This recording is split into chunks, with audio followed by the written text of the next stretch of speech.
name is Clay Hepler. I've scaled a land flipping business from $30,000 in the bank to over $3 million in gross profit in less than 3 years. And you are not closing land deals because you're focusing on the wrong problem. It's not the land, it's not the market, it's not even your cash offer. It's how you start the conversation.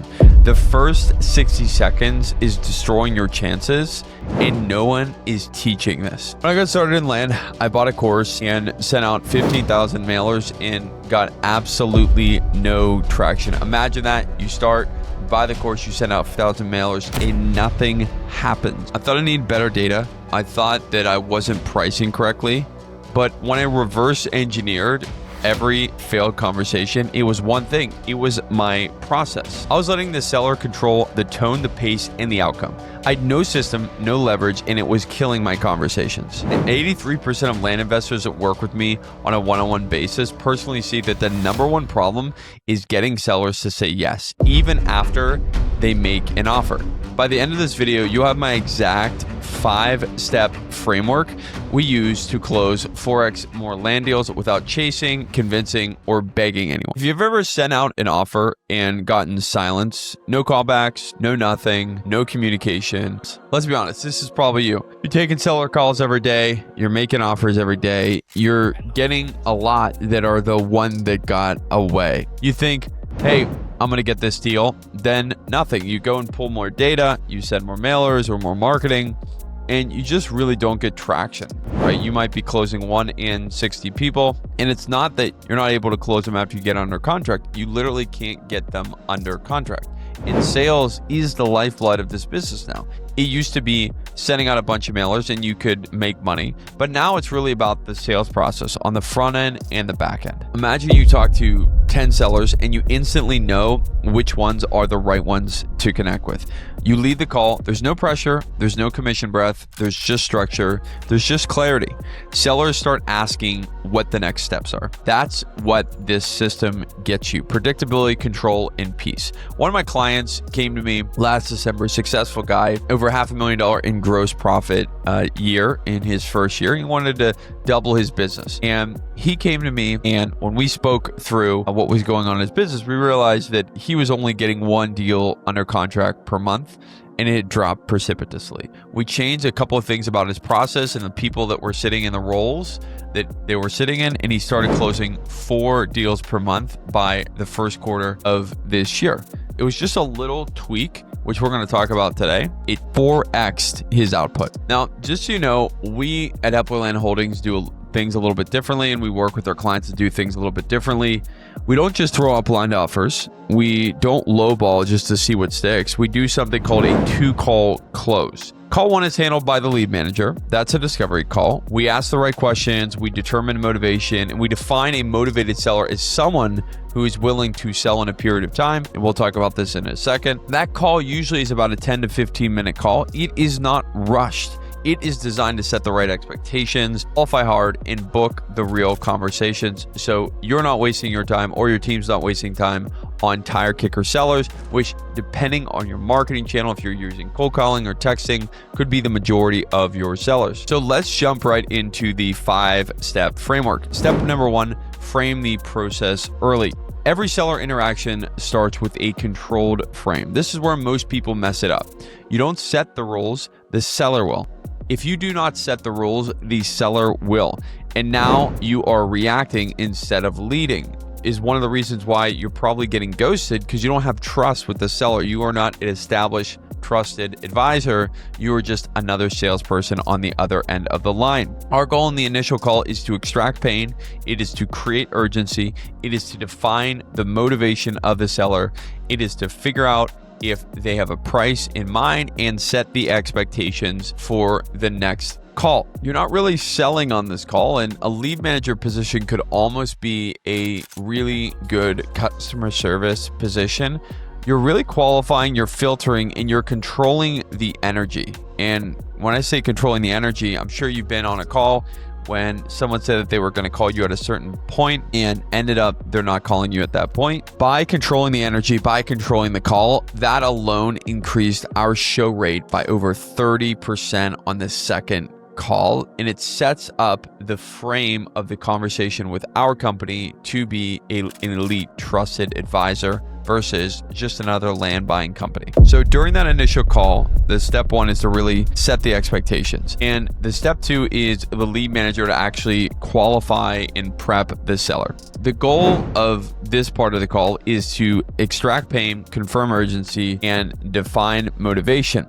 We define a motivated seller as someone who is willing to sell in the next 90 days, is open to accepting at or below market value, has a clean or buildable parcel. It's not about just data, it's also about emotion. Even though, as a general rule, land sellers sell more because of price than emotion, we do want to understand what their motivation is on this call. You'll probably hear a lot of people say, well, I got a letter from you, you guys called me, you texted me.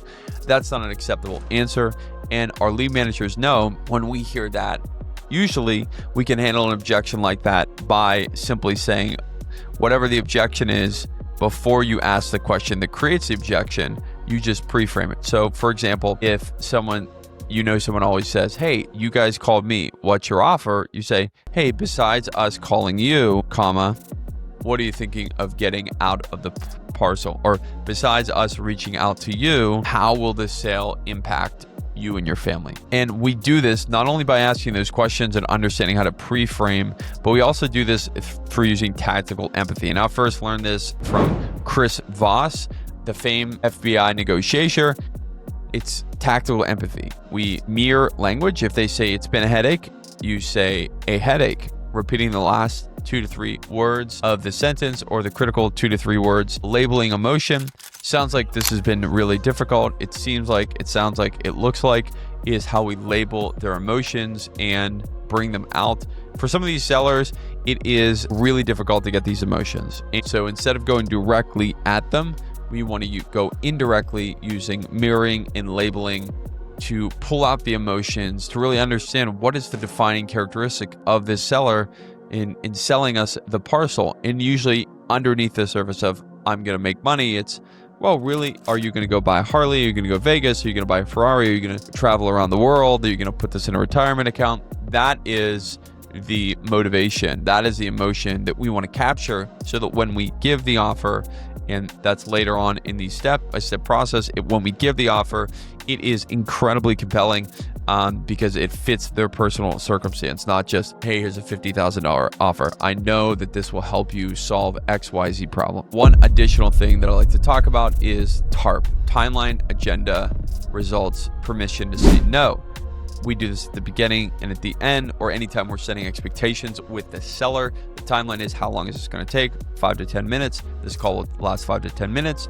The agenda is, we'll go through this, this, and this. The results is, at the end of the call, you'll be prepared to receive an offer. And at any point, P, permission to say no. And at any point, if you're not interested, no big deal. We can hang up and end the call, right? So that they feel comfortable. Timeline, agenda, results, permission to say no. We use that at the beginning and at the end of every call. Then at the step number 2, we use reverse psychology. We never really go in with commission breath. We always say, hey, we're not exactly sure if this is a parcel that fits our criteria. It's pulling away. Using reverse psychology, it establishes a deeper connection between yourself or the lead manager and the seller. So after we go through reverse psychology, it is time for a critical component of this call. It is the asking of who has an input, the stakeholders. I hate to say decision makers. It could be stakeholders, decision maker, people with input, but we always want to make sure that we include them in the conversations. One of the hidden deal killers that we see all of our private clients and in general people mess up, and my team messes up too sometimes, is not bringing on the people with input and bringing them to be a part of the conversation. So that would look like, who else do we need to speak with in order to make them feel like they're a part of this conversation that has input? Who else has input in this sale, right? When we ask a question like that, when we make an ask like that, we always want to justify the ask, right? There's a study that was done years ago about when we use the word because in a sentence, we might say the most ridiculous thing, but if we justify it with because, a lot of people will comply because it's their logical brain complying. There was someone that like went up to the front of a copier machine and said very random things about, I need to get up here and basically cut in front of all you because my daughter's in the hospital, because I haven't gotten my cup of coffee yet, because random things, right? A lot of people comply when we justify with because. It seems more official. So we could ask them, who else would need to have input in this conversation? Who else do we need to involve? Who else has input in the sale of this property? I ask that because on the next call, you will go through an offer with our acquisition managers. And in order to not waste your time, I want to make sure that we have everyone that's a part of that conversation. You really push into that. A lot of people say, I'm the only person that really has a decision. And you say, really, you don't consult with anyone that is in your family. There's no one else on title. And you really kind of unravel that. And you'll see very quickly you can break that down and make sure that the person with input is a part of that conversation. Step 3 is building the buy box in between the calls. This is where a lot of people fall down. They take too long to get back to the seller. They don't have a clear process of how they comp properties. What we do is as soon as we get off the call, comper, our underwriter, gets notification. And by the way, this could just be you or your acquisition manager gets notification. We underwrite the deal incredibly quickly. We search for the deal in LandPortal. We put all the FEMA floodplains, the slope, the buildability, all the amazing AI features in general with LandPortal. And we look up the parcel there. We use the LandPortal estimate, and then we go into Zillow just to verify in between that. And we try to shrink the time as fast as possible. One of the things that I really like about the LandPortal is the LandPortal estimate has been getting better and better over time. I like the buildability feature, and then you can see all the FEMA floodplains and slope features and things like that. My comping team uses that in order to quickly comp these properties, and it sped up our time to comp properties probably by about 50%. Now, the price, the LandPortal price estimate is sometimes there, it's sometimes not. Again, it's improving every day, but that is how we go through this process. So step 3 is using technology in order to speed up our comping process so we can get back to the sellers much quicker. And if you want to check out LandPortal, you can click the comment box down below, and there is a series of free exports, over 1,000 free exports for you if you want to sign up for that and use the same type of data and comping tool that we use in our team in order to speed up our comping process. And that alone has saved me the cost of a comper every single month. So we used to have multiple compers on our team. One of our compers, for example, could be $850 to $1,200 per month. And because of the speed of the LandPortal's price estimate and its filters, we've been able to cut one of our compers out, which was an $850, $900 cost. And so there's a lot of savings that we've realized just through speeding up our process through the LandPortal. So once we get all that information from the LandPortal and from Zillow and we verify it, now we go to step 4, which is the acquisition manager call. We frame this call again to make sure that the sellers know that it's a 20-30 minute call with our acquisition managers. Again, we use T.A.R.P, timeline, agenda, results, permission to say no. By timeline, this call should be 20 to 30 minutes. You have that with me right now. I'm going to verify a few things about the parcel, some things that you've already spoke with the lead manager on, and other things that my underwriting team have asked me to do by the end of this call, and verifying some of these pieces of information. I won't re-ask information. I just want to clarify because I want to get you the most money possible.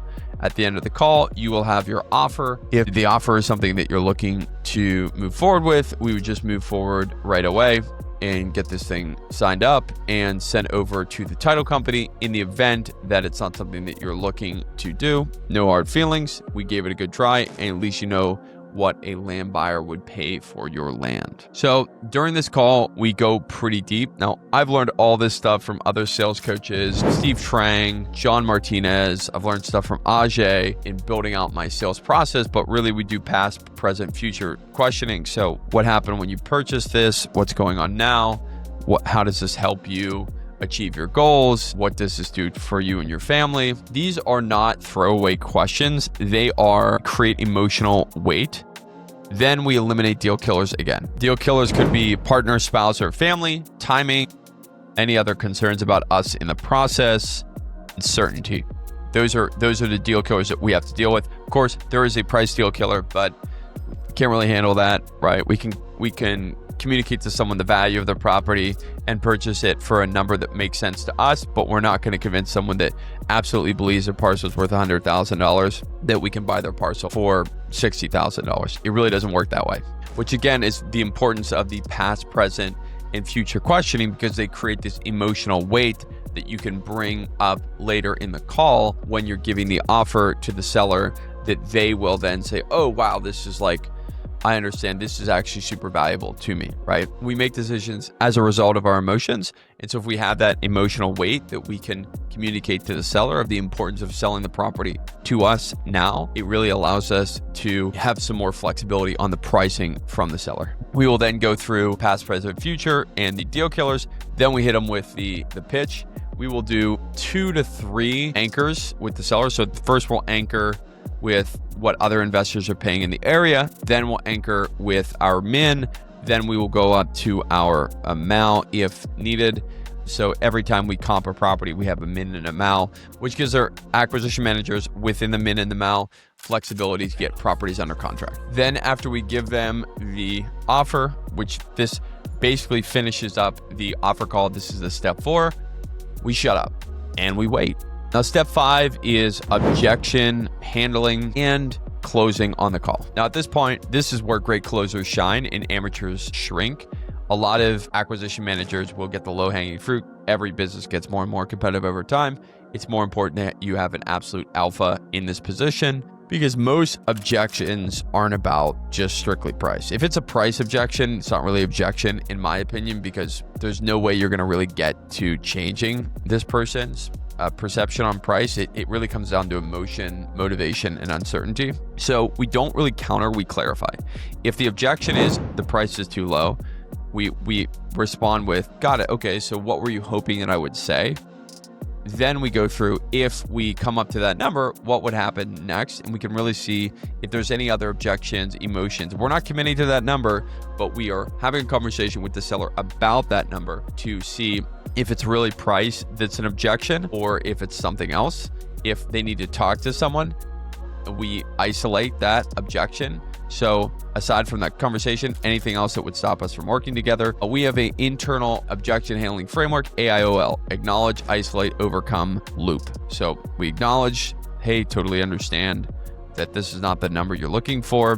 Besides the price, is there anything else that would, we isolate it and overcome it, that would, anything else that would prevent us from moving forward? If they say no, we can overcome it, say, okay, great. And we loop back to the main question or the main focus of the conversation. So in the event that we acknowledge, isolate, overcome, loop back, and we get the property under contract, here is again where people fall down, why they get ghosted.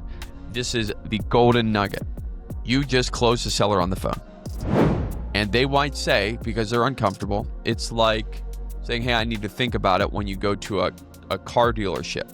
It's like, you're here to buy a car. You've physically gotten in your car. You've driven to the car dealership. You're here to buy a car. You're on this call. People are still going to feel very uncomfortable closing on the phone. Now, how we get over this objection is we just softly say, look, we don't have to close today, but I find that a lot of times when people read over the contracts, when they're by themselves, there's a lot of questions that come up. And I'd rather answer those questions for you so that eventually when you read, if you choose to wait to sign the contract, that eventually when you had read over the purchase and sale agreement, it's the second time, you have fluency in it and you're not asking any questions. That's just to make sure we don't waste your time. Again, it's the because justification.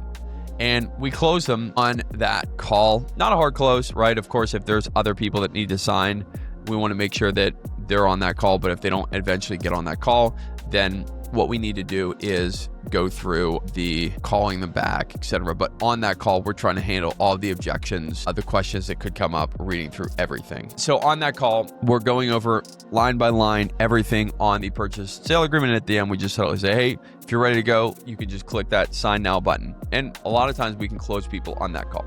So again, this is the 5-step framework that allows you to close more to land deals like a ultimate closer. Step 1, again, is to frame the process early. Step 2 is the lead manager qualification and prepping of the seller for the acquisition manager call. Step 3 is build the buy box in between calls. Step 4, the acquisition manager makes the offer. And step 5 is objection handling and closing the seller on the phone. If you got any benefit from this, please subscribe, rate, and review, or leave a comment below. Really helps us get this free, incredible content out to you. And if you want to leave a comment and ask me to focus on something specific in the future, I'm happy to do that. Until next week, crush it.